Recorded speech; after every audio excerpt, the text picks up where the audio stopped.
Travelling star vlogs और बहुत सारे ट्रैवलिंग वीडियोस या फूड व्लॉग्स या फिर इन्फॉर्मेटिव वीडियोस तो हम बनाते ही रहते हैं, पर हमने सोचा कि आज हम आपको कुछ नया दिखाते हैं, कुछ मुंबई की स्पेशलिटीज़ में से कुछ एक चीज़ दिखाते हैं। तो हम आपको लेकर आए हैं काला घोड़ा फेस्टिवल में।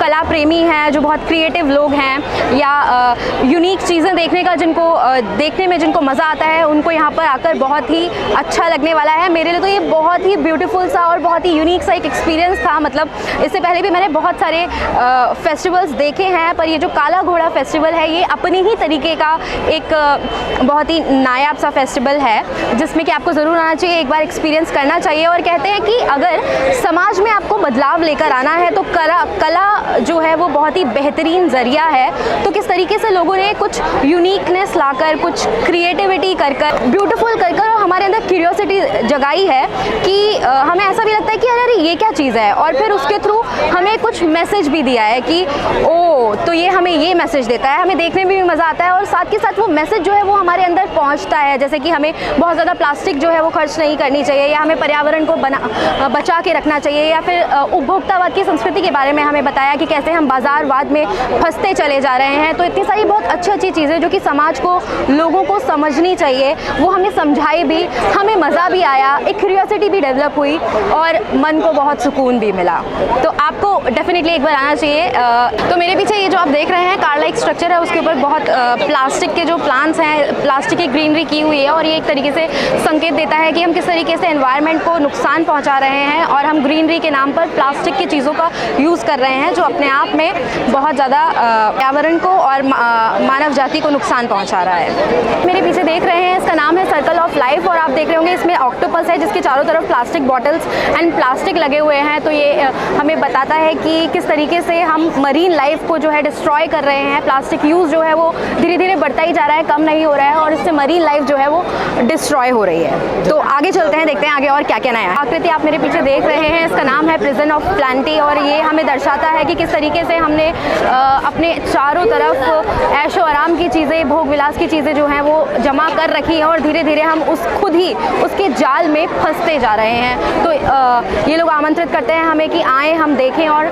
समझें इस दुविधा को कि कैसे हमने खुद के लिए ही जंजाल कर रखा है, जी का जंजाल बना रखा है भोग विलास में पढ़कर। और ये पीछे देख रहे हैं एक मैच बॉक्स का स्ट्रक्चर है, एंड इसमें इसका जो नाम दिया गया है वो बोला गया है फ्रॉम द एशेज, जिसमें मैच स्टिक दिखाई गई है जो कि ओल्ड इंडिया को रिप्रेजेंट करता है। पहले हम लाइटर्स नहीं हुआ करते थे, मैच स्टिक्स हुआ करती थी, उनका हम यूज़ करते थे, और जो कि फायर को और लाइट को कि हम ऑपरेशन के खिलाफ जो है वो लड़ेंगे और यूं ही नहीं सहेंगे। आगे बढ़ते हैं। ये देखा गोल गोल ओम जैसा कुछ ये दिख रहा है, और इसका नाम है कॉस्मोमेट्रिया। तो सर हमें बेहतर बताएंगे कि क्या है ये और क्या इसका मीनिंग है। सो ये एक 3D ज्योमेट्रिकल विजुअल आर्ट है। तो आप अगर इसको परफेक्टली सेंटर अलाइन करके देखोगे तो आपको ये एक ज्योमेट्रिकल पैटर्न बनते हुए दिखेगा 3D इल्यूजन में। सो ये एक मंडला आर्ट है।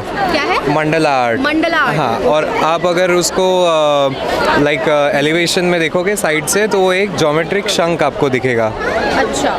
या तो इसके पीछे का कंसेप्ट ऐसा है कि जब अपन शंख बजाते हैं हमें ओम साउंड सुनाई देता है, जो 432 फ्रीक्वेंसी पे रेजोनेट करता है। तो बेसिकली इसका एक सिमेटिक स्टडी होता है। Cymatic study is study about sound and vibrational pattern.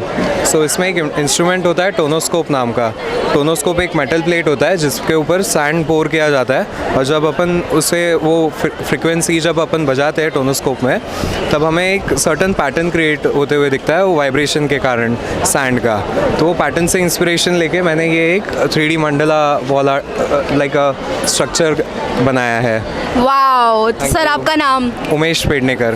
Okay. मेरे पीछे कलाकृति देख रहे हैं, उसका नाम है उपभोक्तावाद का विकास। तो मतलब किस तरीके से हमने भोग विलास की चीज़ों को, या फिर वो सारी बाज़ारवाद में फंसते हुए वो सारी चीज़ें जिसकी हमें ज़रूरत भी नहीं होती उनको भी हम खरीदना शुरू कर देते हैं, और उपभोक्तावाद की संस्कृति में हम फंसते चले जाते हैं। तो ये किस तरीके से मानव जीवन पर बुरा प्रभाव डाल रहा है, इसके बारे में दर्शाते हुए हमें बताया गया है कि हमें मानव का विकास करना चाहिए, पर साथ के साथ पर्यावरण के साथ भी उसका सामंजस्य बैठा कर रखना चाहिए। तो आइए देखते हैं आगे। और ये जो आप देख रहे हैं इसका नाम था फ्लाइट ऑफ नॉलेज, जिसमें कि नीचे एक बच्चा है और बहुत सारी बुक्स रखी हुई हैं और बहुत सारे लोग उन बुक्स को जो है सपोर्ट किए हुए हैं। उसके ऊपर कागज़ की एक फ़्लाइट है जिसके ऊपर बच्चा एक स्कूल की यूनिफॉर्म में है और वो उड़ान भरने को तैयार है। तो इसको बोला है फ्लाइट ऑफ नॉलेज, कि जितना ज़्यादा शिक्षित हम होंगे उतना ज़्यादा हम परिपक्व बनेंगे, बढ़ेंगे, दिमागी तौर पर सशक्त बनेंगे और हर तरीके से हम एक अच्छी उड़ान भर सकेंगे। उड़ान जो है वो इस बार काला घोड़ा फेस्टिवल का थीम भी है। तो ये थीम आर्टिस्ट तो ये जो था ये थीम है काला घोड़ा फेस्टिवल की। पुणे का पिंजरा है और उसके ऊपर बहुत सारी पक्षियां हैं और बीच में एक धड़ है मनुष्य का, मतलब सिर्फ सर है, जिसको नाम दिया गया है ट्रैप्ड, और जिसके थ्रू ये बताया गया है कि किस तरीके से हम बहुत ज़्यादा टेक्नोलॉजी पे या फिर डिवाइसेस पे डिपेंडेंट हो गए हैं। हम बहुत ज़्यादा स्क्रीन टाइम जो है वो हम गुजारते हैं स्क्रीन को देखते हुए और टेक्नोलॉजी के साथ गुजारते हैं आइसोलेशन में। ऐसा करने से हमारा जो माइंड है या फिर हमारी जो ह्यूमन बॉडी है उस पर बहुत ज़्यादा एडवर्स इफेक्ट पड़ते हैं। इसलिए हमें एक बैलेंस मेंटेन करना चाहिए अपनी सोशल लाइफ और अपनी जो डिवाइस लाइफ या स्क्रीन लाइफ है या टेक्नोलॉजी जो है उसके बीच में एक बैलेंस मेंटेन करके चलना चाहिए, सो दैट कि हमें इतना नुकसान ना हो। सो गाइस, अगर आप काला घोड़ा फेस्टिवल में आते हैं तो बहुत सारी चीज़ें हैं जो आपको देखने के लिए मिलती हैं आर्ट एंड कल्चरल हेरिटेज से रिलेटेड। एक तो फेस्टिवल वॉक होती है, हेरिटेज वॉक, जिसमें कि बहुत सारे आर्ट पीसेस होते हैं जिसका अलग अलग कुछ मैसेज होता है। और साथ के साथ आपको बहुत सारी फूड स्टॉल्स मिल जाएंगी, हैंडलूम्स की स्टॉल्स मिल जाएंगी। अलग अलग देश के अलग अलग जगह से, राज्य से यहाँ पर लोग आते हैं, अपना जो हैंडीक्राफ्ट या फिर जो भी बिज़नेस है उसकी प्रदर्शनी लगाते हैं। और पंजाब, हरियाणा, छत्तीसगढ़, उत्तर प्रदेश, अलग अलग जगह से लोग आए हुए हैं। तो मतलब देखते ही बनता है कि कितना रिच जो है वो कल्चर है इंडिया का, और मतलब बहुत ही यूनिक चीज़ें और एक अलग एक्सपीरियंस होता है। यहाँ पर बहुत सारी फूड स्टॉल्स भी होती हैं। चिल्ड्रन के लिए किताब खाना नाम की बहुत सारी बुक्स होती हैं जो कि चिल्ड्रन लिटरेचर पर बेस्ड है।